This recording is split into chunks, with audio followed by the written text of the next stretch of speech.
Hello, good morning प्यारे बच्चों। आपका हिंदी क्लास में बहुत बहुत स्वागत है। तो आज हम देखने जा रहे हैं जो हमारा उड़ान, एक कविता हमने कल देखी थी ना, उसका ग्रामर वाक्य था, वो हम आज पूरा कर लेते। तो चलो बच्चों, हम ग्रामर देखते हैं और पेज नंबर है 162। उड़ान व्याकरण विभाग लेखन कौशल्य। और मैं हर वीडियो में दो दो सवाल भेज रही हूँ, उसके आंसर भी आ रहे हैं और उसका जो बेस्ट आंसर होगा मैं शाम को अपने क्लास ग्रुप में डालती जाऊंगी। तो इसके लिए आपको वीडियो देखनी है और देखने के बाद उसके जो क्वेश्चन है उसका आंसर भी मुझे देना है। तो अभी पहला क्वेश्चन जो है, अध्ययन शब्दों के भेद पहचान कर लिखिए। डॉक्टर का घर बुलाकर बबलू को दिखाया। अभी यहाँ जो सवाल होता है, देखो पैटर्न वही रहेगा, एग्जाम में भी पैटर्न वही रहेगा और यहाँ भी वही रहेगा। तो इसके लिए घर का अंडरलाइन क्या है, और घर संज्ञा सर्वनाम विशेषण क्रिया है। तो ये चार जो होती है वहाँ पे रहेंगे। इसके लिए घर जो है ये जातिवाचक संज्ञा में आएगा। इसके बाद जो है, उनकी रेशम सी देह हाथों में झूल गई। तो उसकी सार्वनामिक विशेषण। निम्नलिखित अव्यय का अपने वाक्य में प्रयोग कीजिए। मैं हमेशा एक सप्ताह के बाद बाजार जाती हूँ। हमेशा जो शब्द है वो इस्तेमाल किया गया है। और शब्द हमेशा और ये दोनों के दोनों हैं। ये हमेशा जो है क्रिया विशेषण है और जो है समुच्चय बोधक अव्यय है। मैं और मेरी बहन रोज खेलते हैं। उसके बाद कृति क्रमांक 2 संधि उच्चारण उत अधिक चरण व्यंजन संधि। दूसरा है दुर्गम दु अधिक गम विसर्ग दुर्गम। और इसके लिए मैं ट्रिक्स बताया है, आपको सारे करेक्ट एक साथ जमा करने हैं और करने हैं। उसके बाद जो है आगे का क्वेश्चन जो है वो है सहायक क्रिया। देखो हमेशा साथ ही रहेगी। जैसे कि देखो वहाँ पे तनिषा अचेत भाई को देख घबरा गई। घबरा और गई, ये दो है। गई मतलब जाना। शैतान कैसे घोड़े बेचकर सोता है होना। अभी प्रेरणात्मक क्रिया सुनना सुनाना सुनवाना, सीखना सिखाना सिखवाना। उसके बाद जो है मुहावरे। शिकार होना फंस जाना। छोटे बच्चे बीमारी का जल्दी शिकार हो जाते हैं।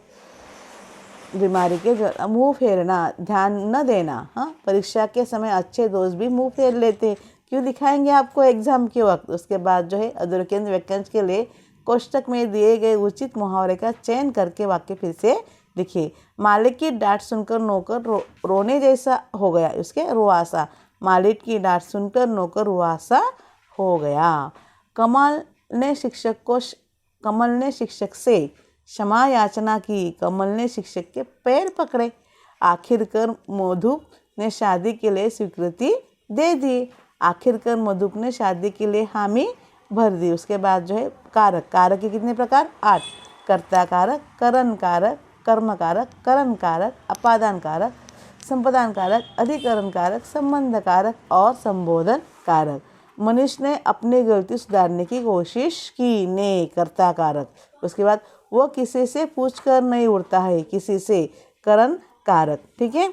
उसके बाद जो है यहाँ पे देखेंगे क्वेश्चन जो है, यहाँ पे देखिए उड़ानों के लिए विराम चिन्ह।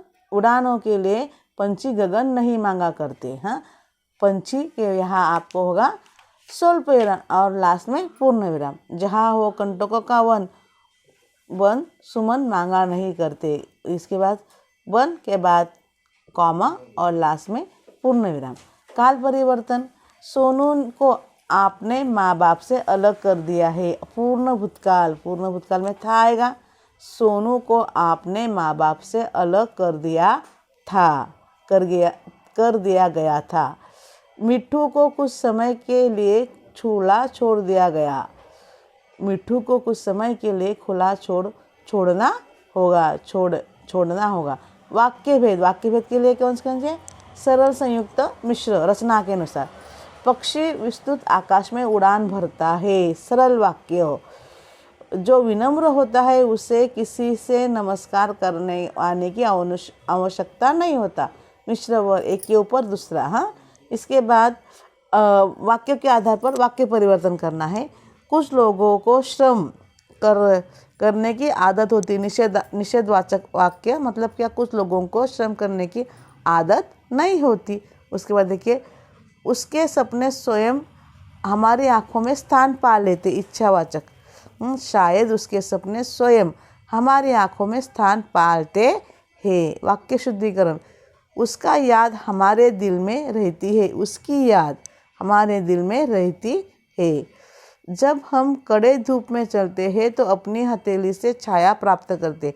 जब हम कड़े धूप में चलते हैं तो अपनी हथेली से भी छाया प्राप्त करते हैं।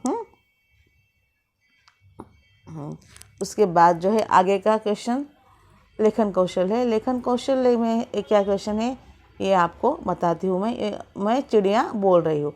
पंछी बनूं उड़ती फिरूं मस्त गगन में, आज मैं आज़ाद हूँ दुनिया के चमन में। एक अच्छी सी सिनेमा का गाना है और बहुत अच्छा है और बहुत फेमस भी हुआ था। सबको लगता है कि हम पंछी बने और आकाश में उड़ूं। आकाश में उड़ने का मज़ा किससे है? उनके पंखों से है। हम भी चाहते हैं लेकिन उड़ नहीं पाते हैं। तो मुझे आज भी याद है ये पुरानी फिल्म का यह गीत। सचमुच पंछी बनकर खुले आसमान में विचरण करना, विचरण मतलब घूमना, सभी को अच्छा लगेगा। किसी की कुछ भी रोज रोक टोक नहीं होगी और न ही किसी का झंझेरा, बस सिर्फ आसमान में स्वच्छंद होकर उड़ना। बनाओ किसी को अच्छा नहीं लगेगा। संध्या समय पीपल के नीचे बैठकर मेरे मन में ये विचार आया, मतलब ये जो बातें हैं जब वो पेड़ के नीचे बैठी तो ये विचार आया कि मैं क्यों ना ये बनूं। तभी आंचल में पीपल के पेड़ पर बैठी चिड़िया ने चींची कर दी। हुए मुझे आवाज़ दी और वह मेरे समक्ष मतलब सामने समक्ष आकर बैठ गई। फिर अपने बारे में कहने लगी, मैं हूँ एक नन्ही सी परी, नन्ही सी प्यारी सी चिड़िया, बस पेड़ पर ही मेरा निवास। देख रही हो ये घोंसला कितने प्यार से मैंने बनाया है। उसका निर्माण करने के लिए मुझे तकरीबन 1 महीना लगा है। न जाने मैंने कहाँ से उसे तैयार करने के लिए सामग्री इकट्ठा की है। बस ईश्वर ही इस बात का साक्षी है। मैंने अपनी चोट से तिनका लाकर स्वयं लिए सुंदर भवन का निर्माण किया है। देखो भवन बनती, उसका घोंसला भी इसके लिए भवन होता है। उस घोंसले में मेरे 2 अंडे हैं। अब जल्द ही वो नन्हे मुन्ने बच्चे मेरे घर में आएंगे। अब मैं उन्हीं का इंतज़ार कर रही हूँ। देखो जब हम कोई ऐसे निबंध बनाते हैं, मैं चिड़िया बोल रही, मतलब मैं चिड़िया बनकर बोलना है। अभी शुरुआत में गाना गाया और गाना बैठ के मैं पेड़ के नीचे सोच रही हूँ और उसके बाद चिड़िया मुझसे बात करी। कितनी अच्छी कल्पना है ना। और यही कल्पना हमें अपने निबंध में पेन के जरिए से कागज़ पे उतारनी है तो बहुत प्यारी लगती है। तो आप भी इस तरह से निबंध, कोई भी निबंध हो, आप ज़रा उसे क्रिएटिव बनाइए, अपने आइडियाज़ उसमें लगाइए तो वो बहुत प्यारे हो जाएंगे और जो पढ़ने वाला है उससे वो भी खुशी पाएगा। अगर वो खुशी पाता है तो ज़रूर आपको अच्छे से मार्क्स भी देगा। पीपल के इस पेड़ पर पहले मैंने कई भाई बहन रहा करते थे। तोता, मैना आदि भाई बहन मनुष्य द्वारा निर्मित प्रदूषण के शिकार हो गया। अभी वो उसने घोंसला बनाया ये बता, लेकिन मनुष्य के द्वारा उसे तकलीफ क्या हो रही वो भी बता रही है। हो गए। अब न इस पेड़ पे कोई तोता आकर बैठता है, न कोई मैना। कौवे को भी काव काव अब पहले जैसे सुनाई नहीं दे रही है। मनुष्य ने अपने स्वार्थ के लिए पेड़ों की अंधाधुंध कटाई की है। इसका परिणाम ये हुआ कि पक्षियों की संख्या कम होती गई। अब तो शहरों में पक्षी नदारद हो गए, मतलब गायब हो गए हैं। उसी की तरह आगे देखते हैं। मैंने सुना है कि कुछ संस्थाएं पक्षी जैसे पक्षी बचाने के लिए कार्य करते हैं और आयोजन भी करती है। और करनाला पक्षी अभयारण्य, मालूम है करनाला पक्षी अभयारण्य, जहाँ पे पक्षियों खुलेआम फिरते हैं, घूमते हैं। वहाँ पे सिर्फ पक्षियों का आना जाना है। पक्षी दर्शन जैसे स्थलों पर जाती रहती। लेकिन मेरी प्यारी बहनें सच कही तो वहाँ पर भी अंता पहले जैसे पंछी नहीं रहे हैं। पहले जैसे पंछियों की कल स्वर कलरव, कलरव मतलब आवाज़, अब सुनाई नहीं देता है। यदि इंसान अपने किए कराए से बाज नहीं आएगा तो भक्ति सच में मनुष्य में अपने लिए एक गड्ढा स्वयं ही खोद लेगा। अभी देखो, हम हमेशा कहते हैं इंसान ने जंगल के वन बनाए हैं, उन जंगलों के वनों में पक्षी आराम से नहीं आ सकते। जैसे हम पुराने गांव में रहते थे तो सुबह पक्षियों के चहचहाट से इंसान की नींद खुलती थी, लेकिन अब क्या मोबाइल के गजर से खुलने लगी है।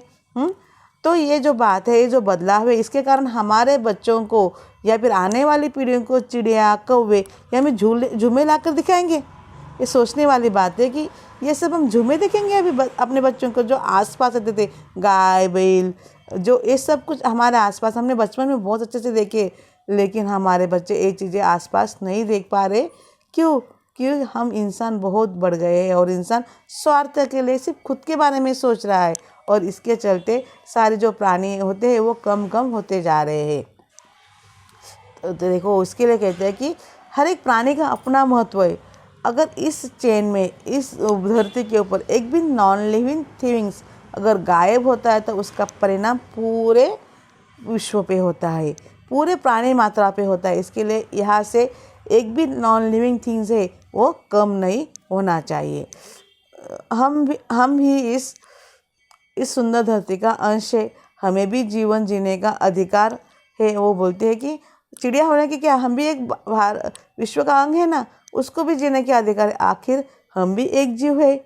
इंसान को कोई अधिकार नहीं है कि वो हमारे अधिकारों को छीन ले। उसे प्राकृतिक संतुलन के बारे में सोचना चाहिए।